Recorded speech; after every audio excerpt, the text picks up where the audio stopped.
अस्सलाम वालेकुम। डॉक्टर मोहम्मद रऊफ दुरुस्त इमला के साथ हाजिर हैं। आज की नशिस्त में हमारे पास दो अल्फाज हैं। एक सादा सा जुमला है, जब हम किसी दोस्त से मिलते हैं, किसी अजीज से, तो हम कहते हैं अस्सलाम वालेकुम, यानी आप पर सलामती हो, और वो जवाबन हमें वालेकुम अस्सलाम कहता है, यानी आप पर भी सलामती हो। ये बोलने में तो बिल्कुल ठीक है, लेकिन क्या हमें इनको दुरुस्त तरीके से लिखना भी आता है? तो अस्सलाम वालेकुम पे हम पहले वीडियो बना चुके हैं, आप वो देख सकते हैं हमारे उर्दू लाजमी चैनल पर। और अब इस वक्त हमारे पेश नज़र है वालेकुम अस्सलाम।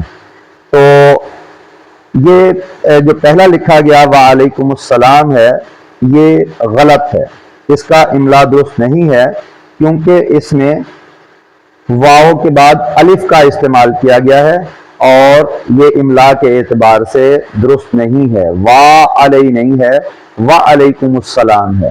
तो ये जो दूसरा इसका इमला है ये दुरुस्त है, लिहाजा वा अलैकुमुस्सलाम लिखते हुए हमें हमेशा इस चीज़ का ख्याल रखना चाहिए कि वाव के बाद डायरेक्ट आइन आता है।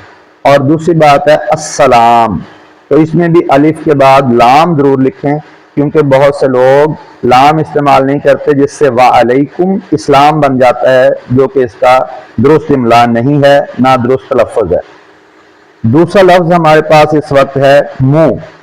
तो आमतौर पे आपने देखा होगा कि कहीं भी लिखा हुआ हो तो मुंह इस तरह से लिख दिया जाता है, मीम और नूह ना।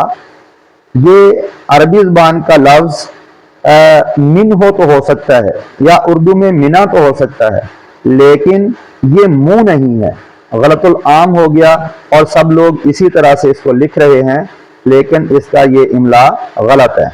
असल दुरुस्त इमला जो है मुंह का, वो दो चश्मी है के साथ है, तो मीम पर पेश और नून के बाद दो चश्मी है, तो मुंह, ये इसका इमला और तलफ़्फ़ुज़ दुरुस्त है।